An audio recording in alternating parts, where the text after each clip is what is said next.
Welcome to my talk, Sauce Connect on Demand, a flexible tunnel strategy.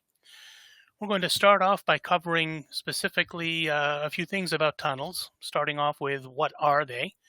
For those of you that don't know, the Sauce Connect proxy is a simple proxy that allows Sauce Labs browsers on their cloud to access systems that are normally inside your firewall. The purpose of this is to test systems that you don't necessarily have live out for customers before they go out and are visible to everybody in the world. Most of us, particularly with larger companies, have test environments and such that we use for internal testing, and it would be great if we could use our Sauce Labs automated tests on those internal environments. That's where the Sauce Connect tunnels come in. As you can see, basically, here's a nice brick firewall, and out here are the Sauce Labs VMs. In this case, I have two tunnels, hypothetical tunnels here through the firewall. And the main difference between these two tunnels, and I'll go into this in a little bit more detail later on, is how they access DNS and what systems they target. Dell has a somewhat complex DNS environment. We have multiple DNS servers that allow us to spoof our addresses. So, for example, if you want to test using the www.dell.com URL, but you want it to go against one of your test systems, you can set it to one of our test DNSs, which in our case are called SITG1 through SITG4. That allows you to, again, spoof that particular domain to go to your test servers instead of the live Dell.com servers.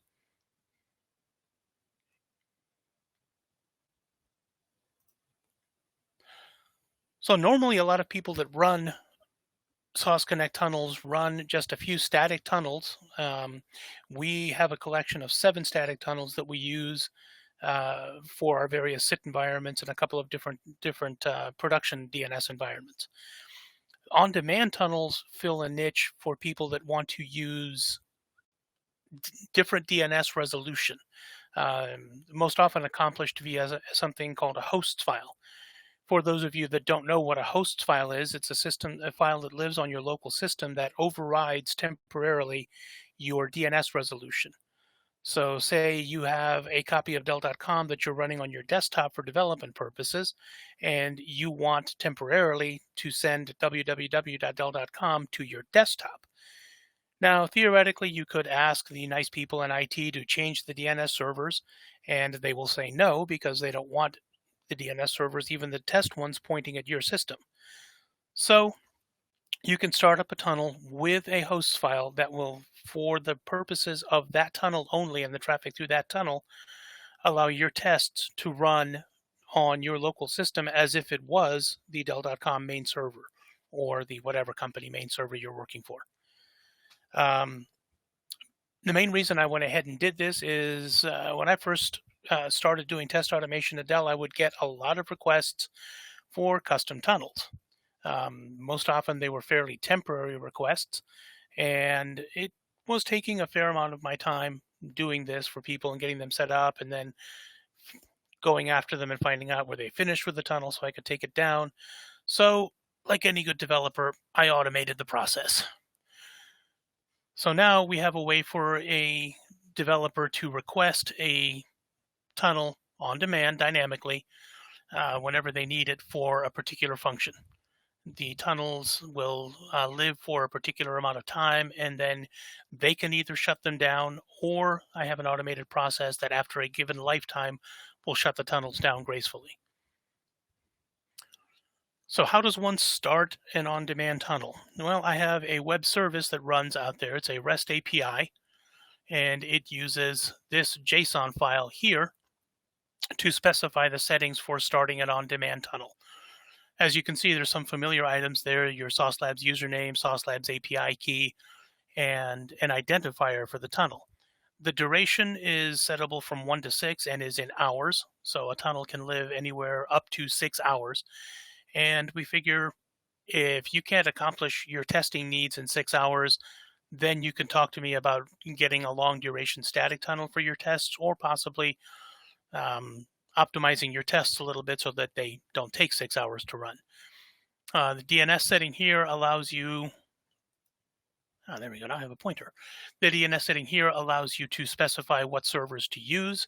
In this case, these two are our internal production DNS servers. The no SSL bump is a set of domains that you can put in there if you're having problems resolving SSL certificates over a tunnel. The tunnel domains section here allows you to specify which domains specifically will go through the tunnel and which domains will go just out the normal internet. And this is the good part down here, the host aliases. This is where you can set whatever host alias you want to point to a given IP address. So right now, of course, these are just some simple made-up domains and a made-up IP address, but you could put, for example, your desktop IP address here and www.dell.com here under host names. That will allow you to reroute traffic through the tunnel to your desktop as the browser goes to whatever domain you specified. You do have the option of specifying multiple domains coming to a single IP address. So if you're running, for example, all your images off of a different server, but on your development system, you've got them all pointing to your local desktop, you can put your main server and your image server domain here, and it will route both of them to your local desktop. As far as specifically how to use it, this is the theoretical flow.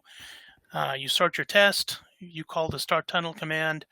It is an asynchronous process, so when you call your start tunnel, you get a status URL back, and you can check that status URL until either it shows that the tunnel was successfully started or until the tunnel failed for some reason. Once it's running, you continue with your tests. Through your tests, once your tests are complete, you call another URL to shut down the tunnel, and again, it's an asynchronous process. So you check the status URL and until your tunnel is completely shut down, and then your tests are done.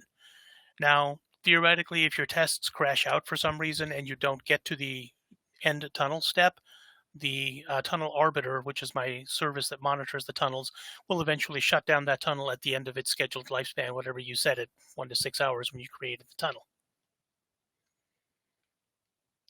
So I do have a website that allows you to look at the tunnels that are running. This is a screenshot of it right here.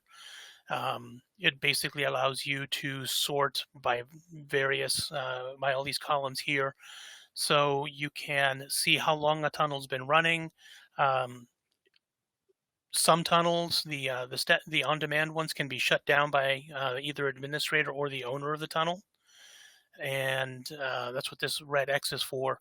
The light bulb will basically, if you hover over it, it'll bring up some details about the tunnel, like the DNS settings and such for the tunnel. You can also use this management website to actually start a tunnel if you want to do it by hand and not the web service. That comes in handy when you just want to start a quick tunnel to test on your local system and run a manual test through Sauce Labs, not an automated one. You can just start your tunnel here and kill it here at the same time. When you go to start a tunnel, you have these templates to choose from. These templates mirror the current static tunnels that we're running. This is the static tunnels I mentioned before.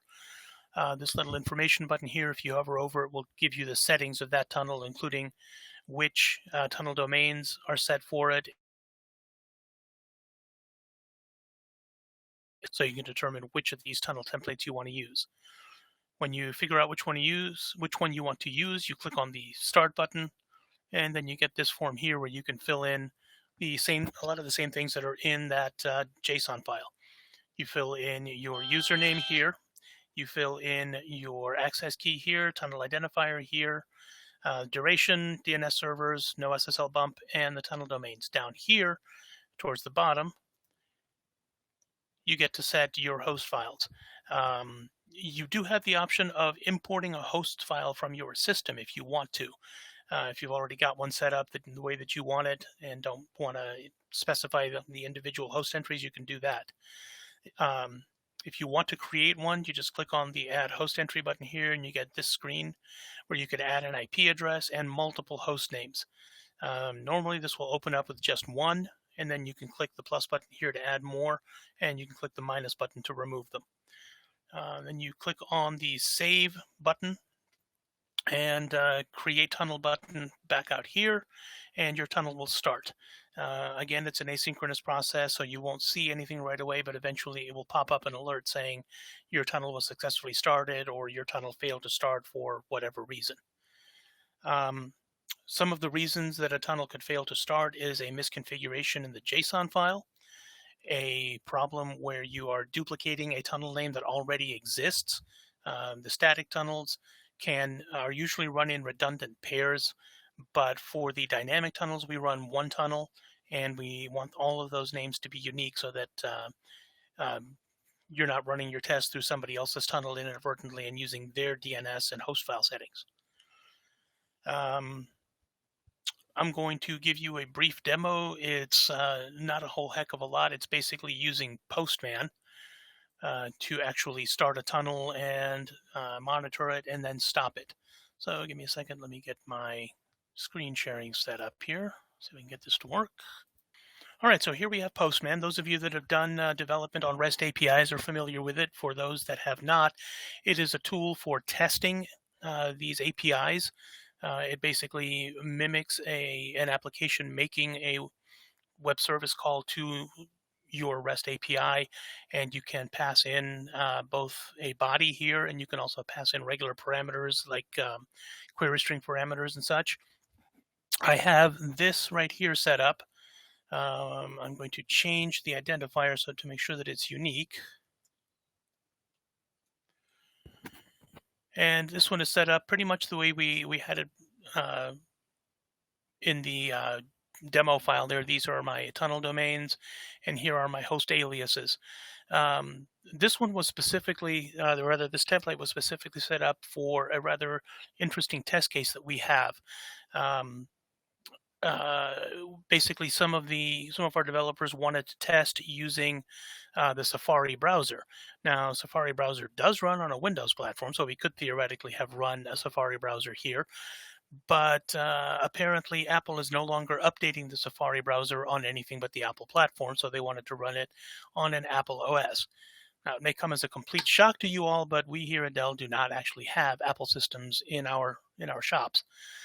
So they wanted to use Sauce Labs for this. And they wanted it to go to a specific suite of test systems that they had, which was using this domain name, the localhost.dell.com.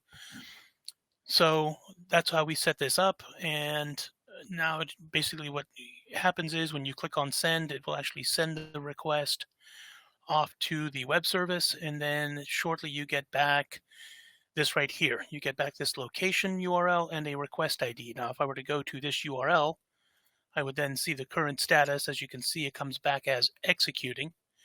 You do a refresh on that a few times, and eventually it will either succeed or fail. As you can see, that one completed successfully, and I now have this tunnel up and running on our Kubernetes tunnel cluster. Incidentally, that is where we run our tunnels. They are all running on Kubernetes pods in one of our clusters.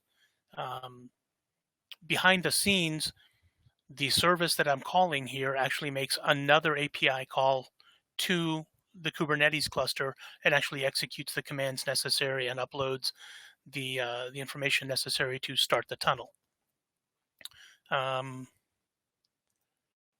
Right here, this is a quick screen cap of the log for a tunnel that I started a little while ago.